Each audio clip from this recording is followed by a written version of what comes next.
You're listening to The Cultured Bumpkin, a literature podcast with Jake Phillips, where we present audiobook quality readings of the classics for your enjoyment. Thank you for stopping by. And remember, just because you're a bumpkin doesn't mean you can't be cultured. Hello and welcome to The Cultured Bumpkin. This story comes from the Bible, and this is the biblical account, if you will, of the origin of the species. So obviously, there's a lot of different viewpoints on how everything came to be. This one comes from the Bible. And one of the reasons that I like reading the Bible on The Cultured Bumpkin is because it has shaped Western thought and culture so much that in order to be truly culturally literate, you need to be at least familiar with the Bible and, a lot of the stories and things like that. All of the great writers, Mark Twain, T.S. Eliot, O. Henry, all these great writers, and those are just American ones, all the, British and stuff. Anyone that wrote in English for a long time, they had a lot of biblical references. And if you don't have some knowledge of them, it's gonna go right over your head. A lot of the stuff that they say. So whether you believe this or not, it's up to you. But this is from the Bible, and this is how the Bible says everything came into being.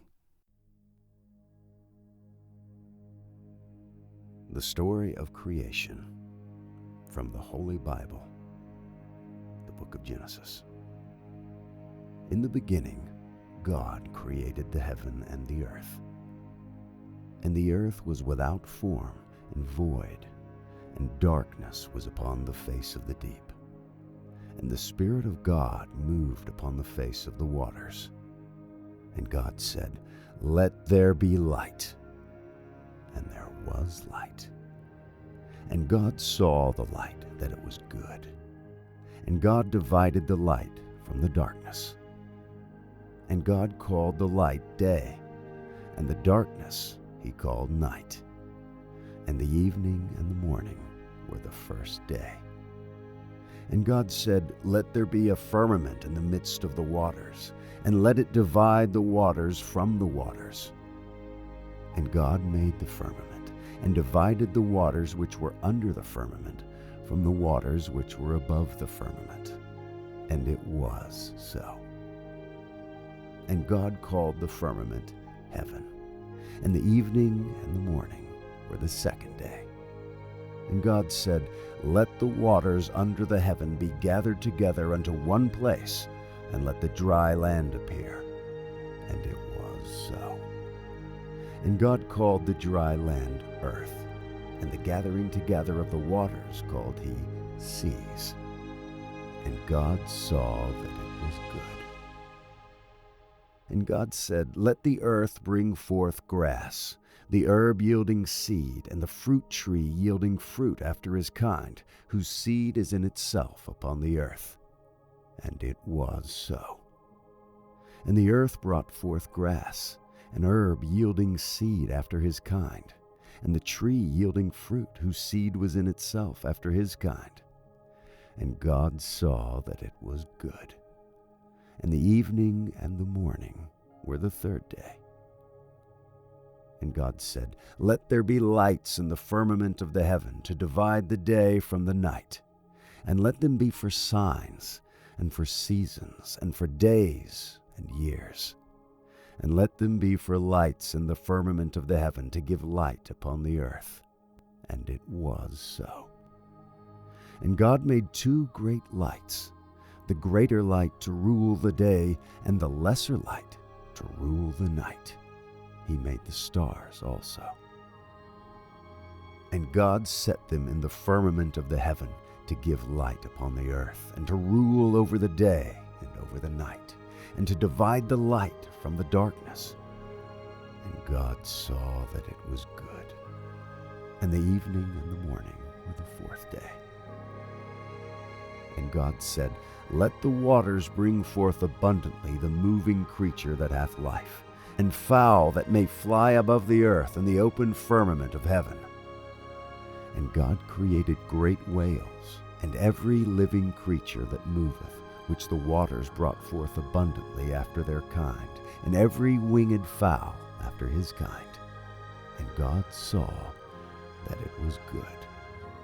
And God blessed them, saying, Be fruitful, and multiply, and fill the waters and the seas, and let fowl multiply in the earth. And the evening and the morning were the fifth day.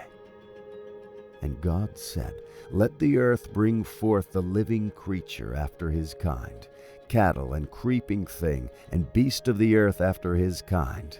And it was so. And God made the beast of the earth after his kind, and cattle after their kind, and everything that creepeth upon the earth after his kind. And God saw that it was good. And God said, Let us make man in our image, after our likeness, and let them have dominion over the fish of the sea, and over the fowl of the air, and over the cattle, and over all the earth, and over every creeping thing that creepeth upon the earth. So God created man in his own image. In the image of God created he him. Male and female created he them. And God blessed them. And God said unto them, Be fruitful, and multiply, and replenish the earth, and subdue it, and have dominion over the fish of the sea, and over the fowl of the air, and over every living thing that moveth upon the earth.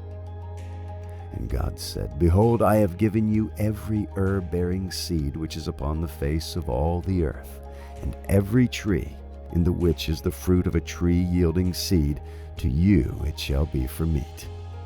And to every beast of the earth, and to every fowl of the air, and everything that creepeth upon the earth wherein there is life, I have given every green herb for meat. And it was so. And God saw everything that he had made, and behold, it was very good. And the evening and the morning were the sixth day. Thus the heavens and the earth were finished, and all the host of them. And on the seventh day God ended his work which he had made. And he rested on the seventh day from all his work which he had made. And God blessed the seventh day, and sanctified it, because that in it he had rested from all his work which God created and made. These are the generations of the heavens and of the earth when they were created.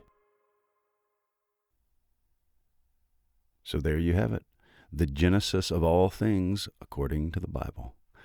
Thank you very much for listening. You've been listening to The Cultured Bumpkin, a literature podcast with Jake Phillips. Thank you very much for listening. I really do appreciate it. If you enjoyed this, would you mind going and subscribing and leaving a nice review on whatever podcast platform you heard this on? I would really appreciate it. Thank you very much for listening, and we'll see you next time.